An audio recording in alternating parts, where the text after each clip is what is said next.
హైదరాబాద్ నుంచి బాసరకు ఎట్లా పోవాలి, టికెట్ కాస్ట్ ఎంత, ఈ గుడి అనేది ఎందుకు ఇంత స్పెషల్, ఇలాంటి విషయాలన్నింటిని కూడా ఈ వీడియోలో అయితే నేను ఎక్స్ప్లెయిన్ చేసిన. ఈ ఆలయానికి ఉన్నటువంటి చరిత్ర ఏంటి, దానికి ఉన్నటువంటి ఇంపార్టెన్స్ అనేటువంటి విషయాలని ఇక్కడ ఉన్నటువంటి ఆలయ అర్చకులు చాలా డీటెయిల్గా ఎక్స్ప్లెయిన్ చేశారు. ఈ ఆలయంలోకి కెమెరాని అయితే అలౌ చేయరు, కానీ మనకైతే కొన్ని స్పెషల్ పర్మిషన్ ఇచ్చారు, కాబట్టి మీరు కొన్ని ఎక్స్క్లూజివ్ వీడియోస్ కూడా ఎక్స్పెక్ట్ చేయొచ్చు. మనకు ఒక బిందెను కనుక కుట్టినప్పుడు ఎలాంటి శబ్దం అయితే వస్తుందో అలాంటి శబ్దమే వస్తుంది. ఇది భారతదేశంలోనే ఏకైక దేవాలయము ఈ వ్యాసర భాషలో ఉన్నటువంటి జ్ఞానసరస్వతి యొక్క దేవాలయం కాశ్మీర్లో ఉందని చెప్తా ఉంటారు, కానీ అది ఆక్రమిత కాశ్మీర్లో ఉంది కాబట్టి అక్కడికి పోలేము.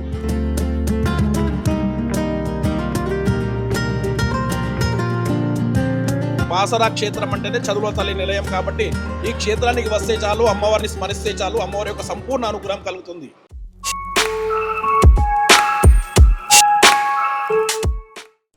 హైదరాబాద్ నుంచి బాసరకు వెళ్ళాలంటే ఫస్ట్ ప్రయారిటీ మాత్రం ట్రైన్కి ఇవ్వండి. ఎందుకోసం అంటే జస్ట్ 100 రూపాయలలో మనం బాసర వెళ్ళిపోవచ్చు. ధర తక్కువ, సుఖం ఎక్కువ. ట్రైన్స్కి సంబంధించిన డీటెయిల్స్ నేను డిస్క్రిప్షన్లో ఇస్తున్నాను, చెక్ చేసుకోండి. నాది అన్ప్లాన్డ్ జర్నీ కాబట్టి ట్రైన్లో రిజర్వేషన్ టికెటే దొరకలేదు, అందుకోసం అన్నట్టుగా బస్సులో బయలుదేరిన. ఇదే JBS bus stand, bold and బస్సులు అయితే అందుబాటులో ఉంటాయి. ఫస్ట్ సూపర్ లగ్జరీ ఎక్కిన, దీనికి టికెట్ వచ్చేసి 390 రూపీస్, కాకపోతే ఇది నాన్ ఏసీ. ఇంకొద్దిసేపటికే రాజధాని బస్సు వచ్చింది, ఇది ఏసీ బస్సు, దీనికి టికెట్ వచ్చేసి 460 రూపీస్. ఫైనల్గా రాజధానికి అయితే ఫిక్స్ అయిపోయినా. ఈ సీట్ కంఫర్ట్ అయితే మంచిగా ఉంది. డైరెక్ట్గా ఇది వచ్చేసి నాన్ స్టాప్ అన్నట్టు, హైదరాబాద్లో బయలుదేరితే నెక్స్ట్ నిజామాబాద్ వరకు నాన్ స్టాప్ అన్నట్టు, అక్కడ ఇంకో బస్ ఎక్కి మనం బాసరకైతే వెళ్ళాలి. దాదాపు 4 గంటల జర్నీ తర్వాతకి నిజామాబాద్ బస్ స్టాండ్కి అయితే వచ్చేసినాం. మార్నింగ్ నుంచి అసలు ఏం తినలేదు, కడుపులో మాత్రం ఎలకలు పరిగెడతాయి. ముందుగా ఇక్కడ దగ్గరలో ఉన్నటువంటి రెస్టారెంట్ దగ్గరికి అయితే వచ్చేసి మనం లంచ్ చేసి మళ్ళీ ఇదే బస్ స్టాండ్ దగ్గరికి వచ్చి బాసర బస్ ఎక్కి అయితే వెళ్ళాలి. మనం ఈరోజు కంప్లీట్గా రెస్ట్ తీసుకొని రేపులు టెంపుల్కి వెళ్దాం అనేది ప్లాను. లంచ్ అయితే టేస్ట్గానే ఉంది ఇక్కడ.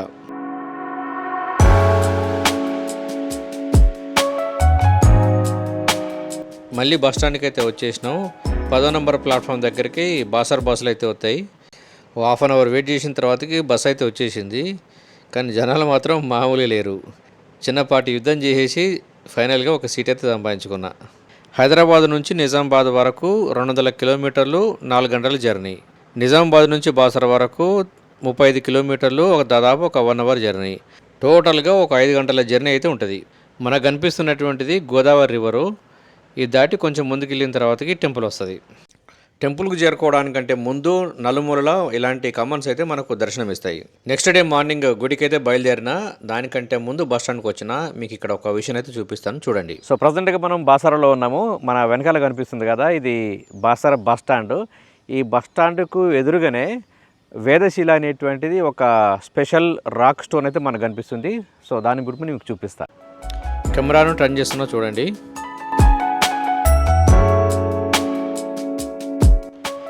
ఈ రాయి ఎందుకింత స్పెషల్ అంటే దీన్ని కొట్టినప్పుడు వచ్చేటువంటి శబ్దం అనేది కొంచెం డిఫరెంట్గా ఉంటుంది.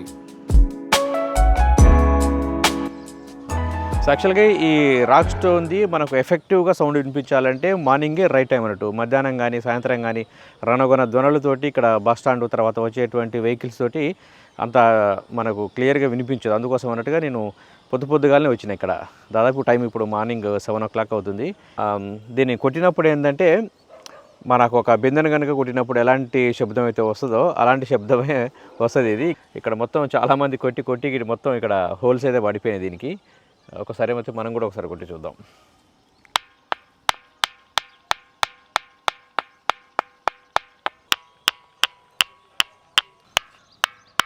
ఇక్కడ ఎక్కువ శబ్దం వస్తుంది. ఒకసారి ఇక్కడ చూడండి. ఒకసారి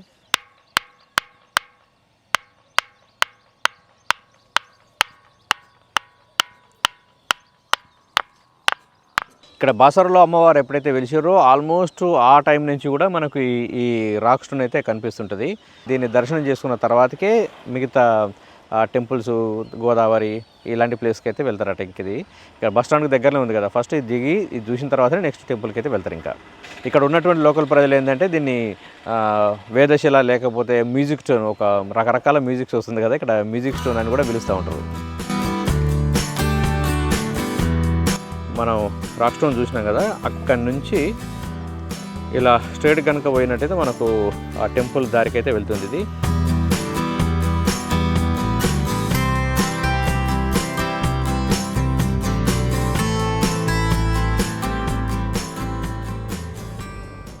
సో మనకు కనిపిస్తున్నటువంటిది హరిత హోటలు. ఇక్కడ ఏసీ రూమ్స్, తర్వాతకి నాన్ ఏసీ రూమ్స్ కూడా అందుబాటులో ఉంటాయి.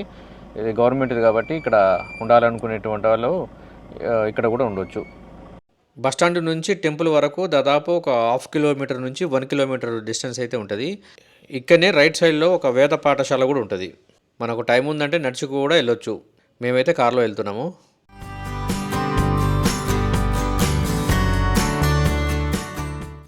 మనకు రైట్ సైడ్లో ఒక పెద్ద బిల్డింగ్ కనిపిస్తుంది కదా, ఇది ఆలయానికి సంబంధించినటువంటి రెసిడెన్షియల్ కాంప్లెక్స్. వచ్చినటువంటి భక్తులు ఇక్కడే ఉంటారు. దీనికి సంబంధించినటువంటి ఎగ్జాక్ట్ కాస్ట్ ఎంత అనేది నాకైతే ఐడియా లేదు. మీకు ఎవరికైనా ఐడియా ఉంటే కనుక్కుంటే కామెంట్ చేయండి. ఆలయంలోకి వెళ్ళడానికి 2-3 దారులు ఉంటాయి. మేమైతే ఈ మార్గం గుండా వెళ్తున్నాం. 2 years బ్యాక్ కూడా ఈ టెంపుల్కి నేను ఆల్రెడీ వచ్చిన. అప్పుడు వేద పాఠశాల, తర్వాతకి గోదావరి స్నానఘట్టాలు, వీటన్నిటిని కూడా కవర్ చేసిన. చాలా డీటెయిల్గా ఉంటుంది. ఇప్పుడు ఏంటంటే ఆ వీడియోలో ఏవైతే కవర్ చేయలేదో వాటిని మాత్రమే ఈ వీడియోలో కవర్ చేస్తున్నాను నేను. వీలైతే ఆ వీడియో కూడా చూడండి ఒకసారి. ప్రతి బుధవారం సాయంత్రం 6:30కు దేవాలయం తరపున గోదావరి నది హారతి జరగబడును. కావున భక్తులు అధిక సంఖ్యలో హాజరై గోదావరి హారతిని తిలకించగలరని ఇక్కడ మనకు బోర్డు అయితే కనిపిస్తుంది. ఇక్కడ ఒక మదర్ ఫీడింగ్ రూమ్ కూడా ఉంది. అవసరం అనుకునే వాళ్ళైతే యూజ్ చేసుకోవచ్చు. ఇది ప్రసాదం కౌంటరు. ఇక్కడ ఫోన్పేలు, గూగుల్ పేలు అయితే నడవవు. ఓన్లీ క్యాష్ మాత్రమే అలో చేస్తారు. మీకు అభిషేకం లడ్డు కావాలంటే మాత్రం గుడి లోపలనే దొరుకుతుంది.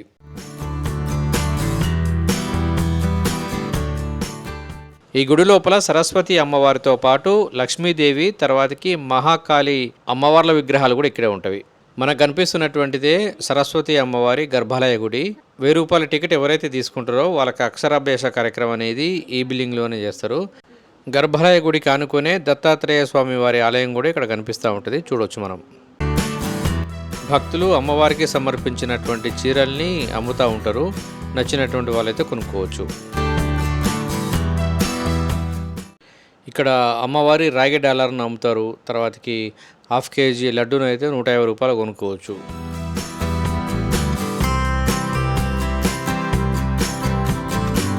అమ్మవారి దర్శనం అయిపోయిన తర్వాత భక్తులు అయితే ఇక్కడ మంచిగా కూర్చుని రిలాక్స్ అవుతున్నారు.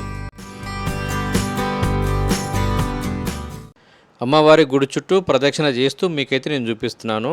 ఈ ప్రదక్షిణ చేయడానికి కూడా మంచిగా కంఫర్టబుల్గా ఇక్కడ దారి అయితే ఉన్నది. సరస్వతి అమ్మవారి దర్శనం అయితే అయిపోయింది. ఇదే బిల్డింగ్లో ఫస్ట్ ఫ్లోర్లో మహంకాళి అమ్మవారు కూడా ఉంటారు. దానికి సంబంధించినటువంటి గుడి అయితే ఉంటుంది. సో ఇప్పుడు అక్కడికైతే వెళ్దాం మనం.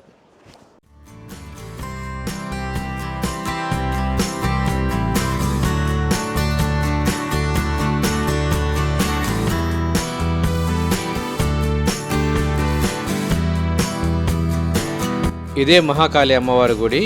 గుడి అయితే చూడడానికి ఈ విధంగా చిన్నగానే ఉంటుంది.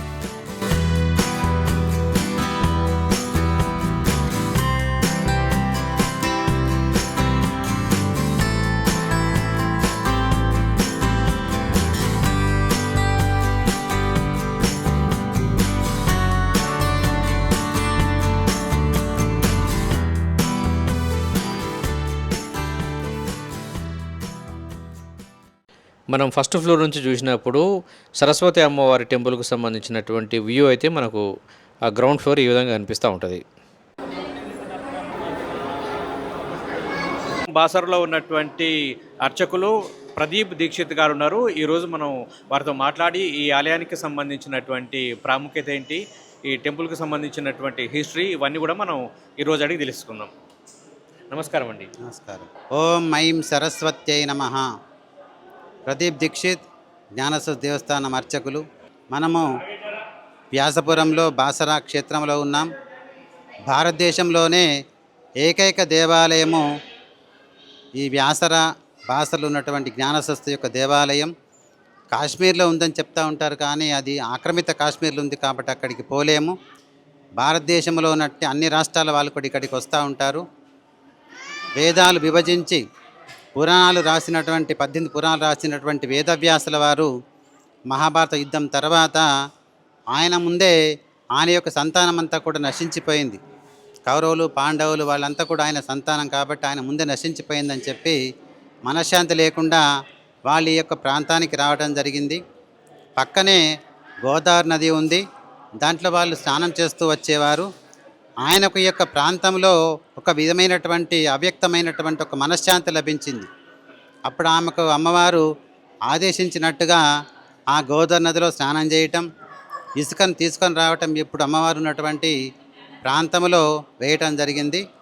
అవి కొన్ని రోజుల తర్వాత ఆ యొక్క 3 భాగాలు ఉన్నటువంటి ఇసుకనే శక్తి స్వరూపిణి మహాకాళిగా, యాదేవి సర్వభూతేషు లక్ష్మి రూపేణ సంస్థిత, ప్రపంచమంతా కూడా డబ్బుతో ధనంతో ఐశ్వర్యతో నుండి కాబట్టి అటువంటి మహాలక్ష్మిని తర్వాత మహాలక్ష్మి ధనం ఉంది, శక్తి ఉంది, కానీ జ్ఞానం లేకపోతే ఏం చేయలేరు కాబట్టి ఆ జ్ఞానం కోసం అని చెప్పి ఆ యొక్క ఇసుక భాగాన్ని మహాసరస్వతి జ్ఞానస్వస్తిగా వెలియటం జరిగింది. కాబట్టి వ్యాసుల వారి తపశక్తి చేత ఇక్కడ అమ్మవారు వెలిశారు.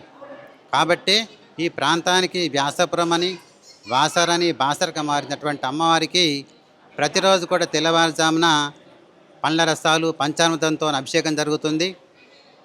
అటువంటి అమ్మవారి యొక్క ముఖానికి అద్దినటువంటి పసుపును బండారంటారు. దాన్ని ప్రసాదంగా ఇస్తారు. ఎవరికైతే మాటలు స్పష్టంగా మాట్లాడటం రాదో, జ్ఞాపశక్తి లేదో, వాళ్ళ కోరికలు నెరవేర్చుకోవటాని కోసము అటువంటి అమ్మవారికి బండారును తేనెను సేవించినట్టయితే తప్పకుండా వాళ్ళకు చక్కగా స్పష్టంగా మాటలు వస్తాయి, అనారోగ్యంతో విముక్తులవుతారు, జ్ఞాపశక్తి పెరుగుతుంది, వాళ్ళ కోరిన కోరికలన్నీ కూడా తీరుతాయి. 3 సంవత్సరాలు నిండిన తర్వాత పిల్లలకి ఇక్కడ అక్షరాభ్యాసం చేయిస్తారు. అక్షరాభ్యాసం కోసము దేశంనంతా కూడా వస్తూ ఉంటారు. తర్వాత దేశంలోనే లేనటువంటి ఇక్కడ దీక్ష అనేటువంటి కార్యక్రమం ఉంది. తమ కోరికలు నెరవేర్చుకోవడానికి కోసం, ఉద్యోగం కోసం, వ్యాపారం కోసం, చదువు కోసం, మనశ్శాంతి కోసం, ఈ విధంగా ఏ కోరికలైనా కూడా తీరటానికి ఇక్కడ దీక్ష అనేటువంటి నియమం ఉంది. దీక్ష భిక్ష వాళ్ళ పేరు మీద వచ్చినటువంటి నక్షత్రంతో మంత్రాన్ని జపిస్తూ దీక్ష చేస్తే కూడా వాళ్ళ కోరికలు నెరవేరుతాయి. అటువంటి వాళ్ళే ఐఐటి రామ, ఈ విధంగా ఎన్నో వేల మంది ఉన్నారు. ప్రతిరోజు కూడా అభిషేకం ఉంటుంది. 7:30 నుంచి సాయంత్రం 6 గంటల వరకు అక్షరాభ్యాసాలు, కుంకుమార్చనలు ఉంటాయి. తర్వాత చండీ హోమం ఉంటుంది. తర్వాత ఈ యొక్క అమ్మవారి యొక్క దసరా నవరాత్రి మహోత్సవాలు, శరనవరాత్రి మహోత్సవాలు అంటే దసరా లోపల 10 రోజులు ఉత్సవాలు బ్రహ్మాండంగా జరుగుతాయి. తర్వాత వ్యాస మహర్షి యొక్క జయంతి రోజు, వ్యాస పౌర్ణమి రోజు కూడా అతని యొక్క జయంతి జరుగుతూ ఉంది. మోక్షలక్ష్మి, జయలక్ష్మి, శ్రీ సరస్వతి, పరలక్ష్మి, ప్రసన్న మమ యా దేవి సర్వభూతేషు విద్యారూపేణ బుద్ధిరూపేణ సంస్థిత నమస్తస్యై నమస్తస్యై నమో నమః.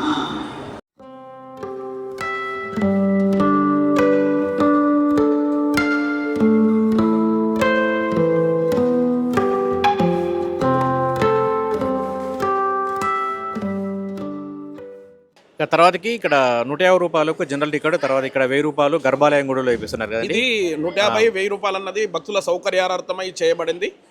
ఈ యొక్క పూజా విధానంలో ఏమైనా తేడా ఉంటుందా? పూజా విధానంలో ఎలాంటి తేడా ఉండదు. ప్రత్యేక అక్షరాభ్యాసం అంటే అమ్మవారి గర్భగుడి ఎదురుగా అంతరాలయంలో ముఖ మండపంలో ఈ యొక్క పూజ జరుగుతుంది. ఇంకొక భక్తుల సౌకర్యార్థమై ఈ జనాలు చాలా రద్దీగా ఉండడం చేత ఇంకొక అక్షరాభ్యాసం కూడా చేయడం, 150 రూపాయల అక్షరాభ్యాసం కూడా చేపించదు. దానికి దీనికి ఏమీ తేడా లేదు. ఇది కేవలం అమ్మవారు ఎదురుగా చేస్తారు, అది పక్కన మండపంలో చేస్తారు. కాబట్టి భక్తులు ఎక్కడ చేసినా అమ్మవారి అనుగ్రహం కావాలి, అక్కడ చేసినా ఇక్కడ చేసినా అమ్మవారి యొక్క సంపూర్ణ అనుగ్రహం కలిగి. బాసరా క్షేత్రం అంటేనే చదువుల తల్లి నిలయం కాబట్టి ఈ క్షేత్రానికి వస్తే చాలు, అమ్మవారిని స్మరిస్తే చాలు, అమ్మవారి యొక్క సంపూర్ణ అనుగ్రహం కలుగుతుంది. ఇప్పుడే అక్షరాభ్యాసం పూర్తి చేసుకున్నారు. ఒక పాపను తీసుకుని పేరెంట్స్ వాళ్ళు వచ్చారు, వాళ్ళతో ఒకసారి మనం మాట్లాడదాం. పాపకి ఎన్ని ఇయర్స్?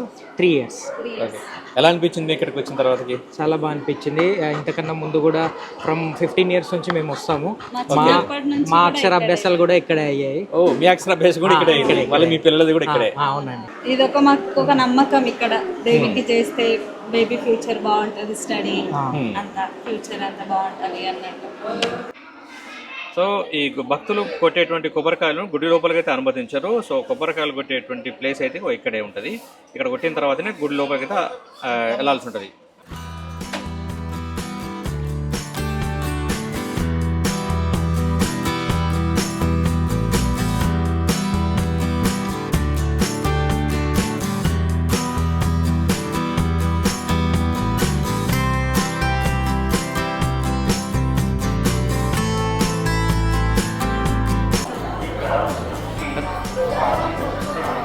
₹20?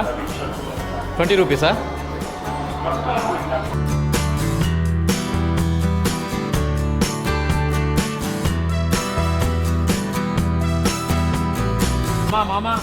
సో నెక్స్ట్ మనం ఈ వ్యాస మహర్షి ఆలయంకి అయితే వెళ్తున్నాం ఇప్పుడు మనం.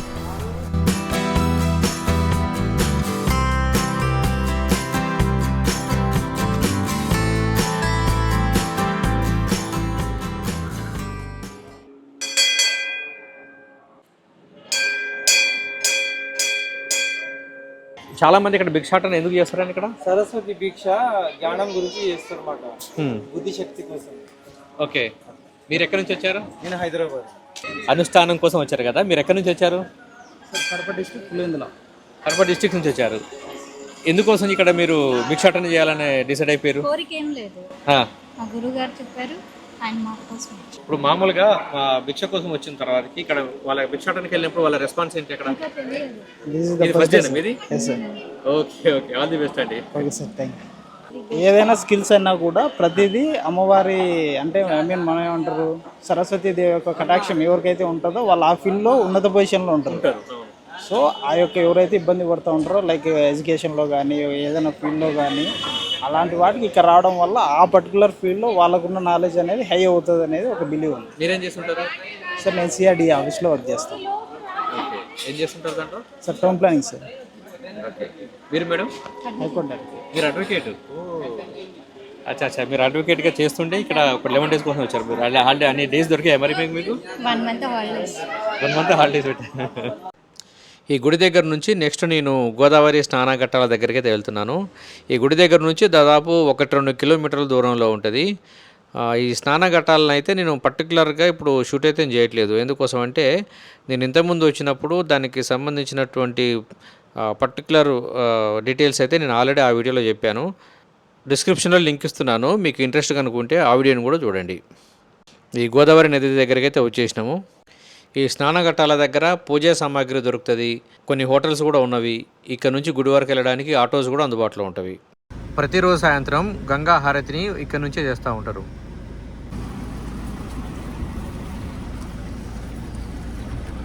ఇది ఈరోజు వీడియో. ఈ వీడియో కనుక నచ్చినట్టయితే లైక్ చేయండి, మన ఛానల్ని సబ్స్క్రైబ్ చేసుకోవడం మాత్రం మర్చిపోవద్దు. Thanks for watching. మీ ట్రావెల్ విత్ ఉషాకర్.